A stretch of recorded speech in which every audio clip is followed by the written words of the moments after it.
Good morning, everybody, and great to be with you on this Tuesday. As everybody goes back to work and school, watch for fog delays today. Children, it's going to happen. So some of you are going to be like, hey, no pop quiz early this morning. But who gets the delay? You know, it's up for grabs. Right now, all the conditions are met for dense fog.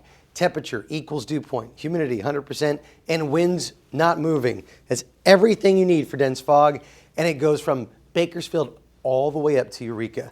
This thick fog is going to be intense all across the 99. So take your time, drive to work, take slow, use your low beams, have a good 3-vehicle distance between each vehicle. Right now there's some lifting, but as we get closer to that sunrise, about 6 to 7 o'clock, watch for that fog to really creep in, where there's going to be a lot of areas in that bright red, visibility less than 500 feet. Now, there is big changes coming.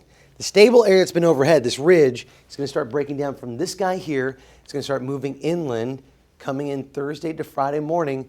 This will bring a chance for some rainfall into Kern County. Let's look at it. Here's a wider view of the low. As it gets closer, this will start mixing out the fog come Wednesday late morning. And then we'll be watching for potential showers with this Thursday morning, scattered, but even Bakersfield and South Valley could get something. And it would be light. I mean, don't expect a lot out of this, but either way, some light rainfall will come with it. Take a look. Bakersfield could even get like a trace of rainfall, a little bit over into the mountain areas and desert spots.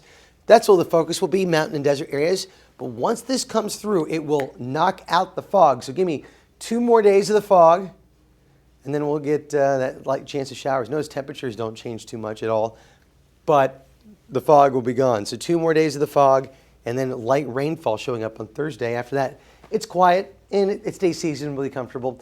But the mountain areas, you guys have chances of light rainfall Thursday into Friday morning. Same thing over into the Kern River Valley and our desert areas. But yeah, absolutely, things change in 48 hours. So get ready, Kern County. The fog will say, hasta la vista, baby.